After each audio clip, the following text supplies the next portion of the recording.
All right. Do you know what I have here? This is a squash. This actually is called a butternut squash, but this squash makes me think of my favorite story for the fall, and that is one called Sophie's squash. So let's hear all about Sophie and her squash. Do you like squash? I love squash. One bright fall day, Sophie chose a squash at the farmer's market. Her parents planned to serve it for supper, but Sophie had other ideas. It was just the right size to hold in her arms, just the right size to bounce on her knee, and just the right size to glove. I'm glad we met, Sophie whispered. Good friends are hard to find. At home, Sophie used markers to give her squash a face, and then she wrapped it in a blanket and rocked it to sleep. When it was time for supper, Sophie's mother looked at the squash. She looked at Sophie. I'll call her Bernice, Sophie said. I'll call for a pizza, said her mother. Looks like Mom was going to make squash for dinner, but changed her plans.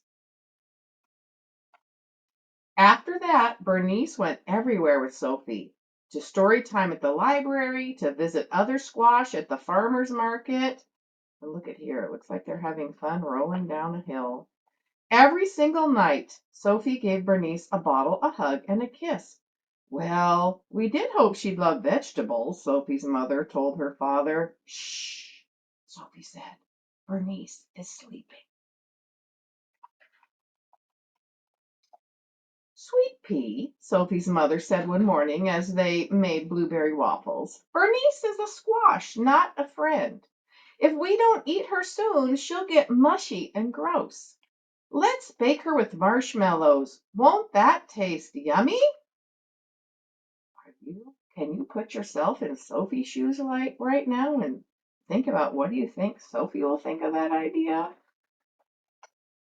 Don't listen, Bernice, Sophie cried. She is not a fan of that idea. That afternoon, Sophie's father took her shopping. Sugar beet, he said, Bernice is a squash. Why don't you pick a nice toy to play with instead? But the trucks were too hard and the dolls were too soft. Sophie clutched Bernice tightly. No thanks, she said. I have everything I need. After supper, Sophie's parents called a family meeting. Bernice napped in Sophie's lap. Why don't we donate Bernice to the food pantry before she rots, her father suggested. Sophie shook her head. Bernice will last forever. What do you think? Is that true or not true? Bernice seems a little blotchy, said Sophie's dad on the way to the library one day. She looks perfect to me, Sophie replied.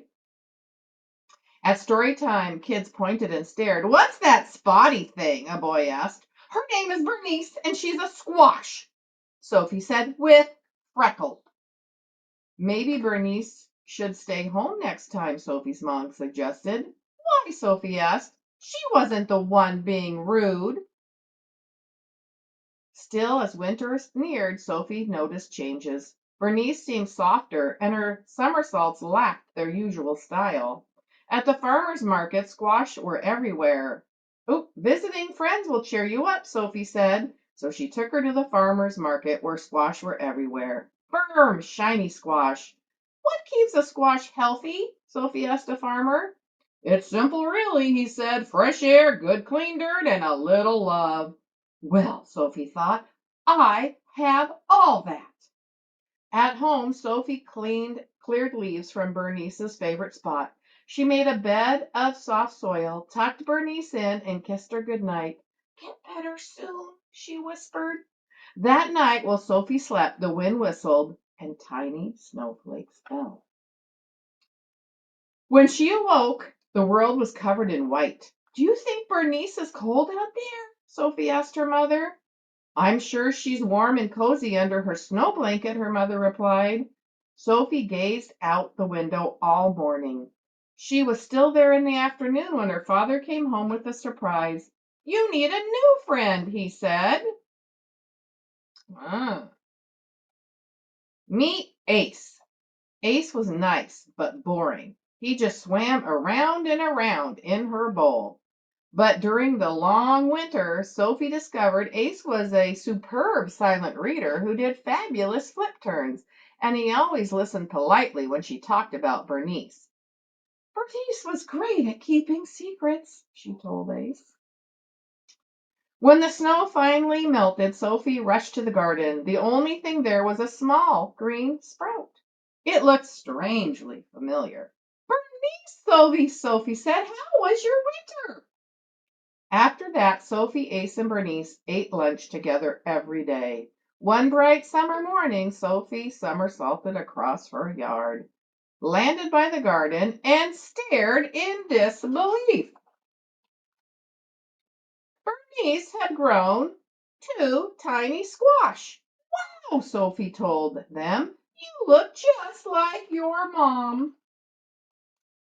Soon Bonnie and Baxter were just the right size for Sophie to hold in her arms and bounce on her knee. Just the right size to love. So again, another story that ends the same way it kind of started, with her finding a squash to love and take care of. So with that in mind, today I wish I could give you all your own very own squash, but I cannot. But I do have this paper where I have drawn a squash for you, and you are going to get to, just like in the story, Sophie turned her squash into Bernice. Who are you going to turn your squash into? So right here it says blank squash. So that's where you get to write your name. So if this would be me, I would write Jill Squash. I get to name my squash. What name will you give your squash? And then what's a favorite thing to do together? Our favorite thing to do together is, now I don't know what in our story, I think her favorite thing to do was to um, hold her and wrap her in her blanket. And so you are going to get to decide what you want your squash to look like. I think I'm going to put some hair on mine.